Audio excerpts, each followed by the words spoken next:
In August 2012, someone unleashed malware at Saudi Aramco, one of the world's largest oil companies. Within hours, 30,000 computers were wiped. Not encrypted. Wiped. Hard drives. Overwritten with an image of a burning American flag. Every workstation in the company rendered inoperable. Production data, financial records, engineering files, gone. The company had to fly in 45,000 hard drives from across 3 continents just to begin rebuilding. This wasn't Russia. This wasn't China. This was Iran. And if you don't know this story, that's not an accident. Iran's cyber capability was not improvised.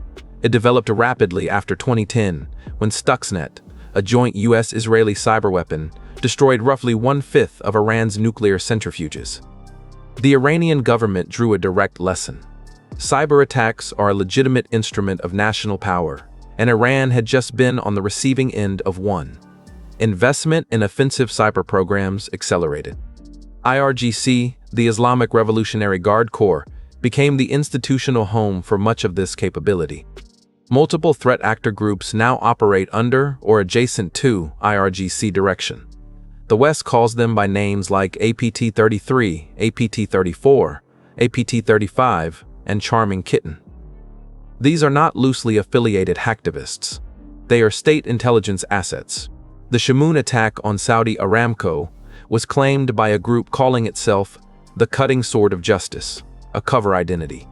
Attribution to Iran came through technical analysis of the malware, operational patterns, and intelligence reporting. In 2016, the U.S. Department of Justice indicted 7 Iranian hackers for a coordinated campaign that targeted 46 U.S. financial institutions, Bank of America, J.P. Morgan Chase, the New York Stock Exchange, with massive distributed denial of service attacks. The attacks knocked bank websites offline for days. The indictments named the hackers as members of IRGC-linked companies. The companies were fronts. Iran's primary cyber capabilities break into 3 operational categories. Espionage operations target dissidents, journalists, and foreign governments, collecting intelligence, compromising email accounts, surveilling opposition figures. Destructive attacks use wiper malware and destructive payloads against adversaries. The Saudi Aramco attack is the archetype. Influence and information operations use social media manipulation, fabricated content, and disinformation campaigns to shape public opinion in target countries. The 2020 U.S. election saw coordinated Iranian influence campaigns on multiple platforms. The U.S. intelligence community attributed them specifically to Iranian state actors. The 2022 Albania Attack represents the most aggressive use of Iranian cyber capability against a NATO member. Albania is a small country, population under 3 million, that had hosted the Mojahedin-e-Khalq, an Iranian opposition group, on its territory. Iran gave Albania a warning. Albania didn't comply. In July 2022, Iranian actors destroyed Albania's national e-governance infrastructure. The attack took government services offline for weeks. Albania expelled Iran's diplomatic mission. It was the first time a NATO member ever severed diplomatic relations, specifically in response to a cyber attack. The attack used the same wiper malware family that has appeared in Iranian operations across multiple continents. APT-33, also known as Refined Kitten or Holmium, specializes in targeting aerospace, petrochemical, and energy sectors. They use spear phishing with custom malware and have targeted organizations in Saudi Arabia, the United States, and South Korea. APT-34, known as Oil Rig, focuses on Middle Eastern financial institutions, energy companies, and government agencies. Their tools include DNS tunneling for command and control, hiding malicious traffic inside legitimate-looking DNS requests.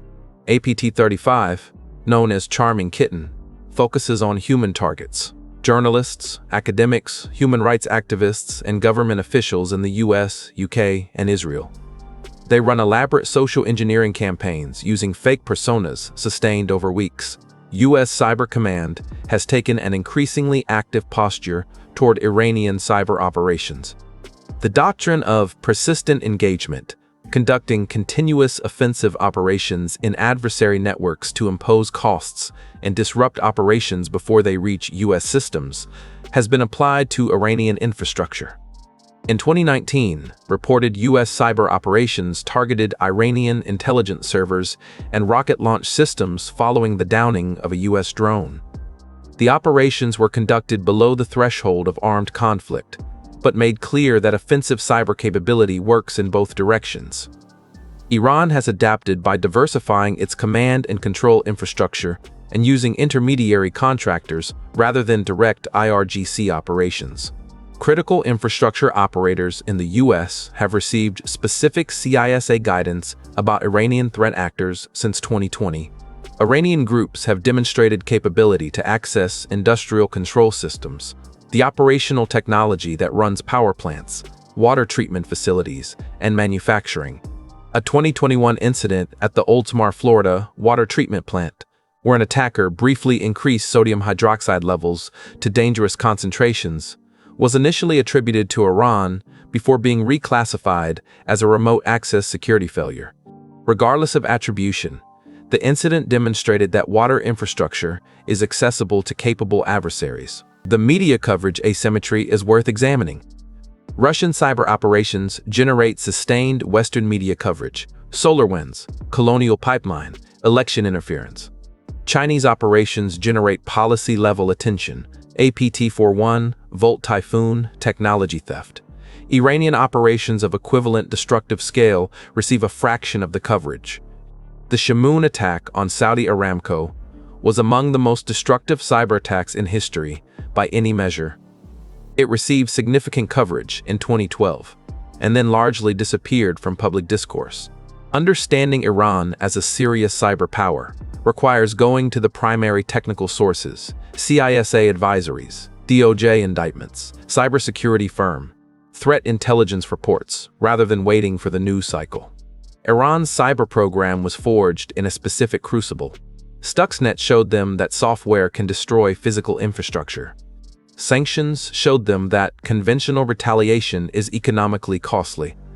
Cyber attacks are cheap, deniable, and, when the target is a foreign oil company or a small NATO member, largely consequence-free. The cost-benefit math has driven sustained investment in offensive capability for 15 years. The output is a state with credible capacity to conduct destructive, espionage, and influence operations simultaneously against multiple targets. The West's coverage of that capability is inadequate to the actual threat. If you want to understand the Stuxnet attack that started the Iranian cyber arms race, our video on Stuxnet covers how the first known cyber weapon actually worked.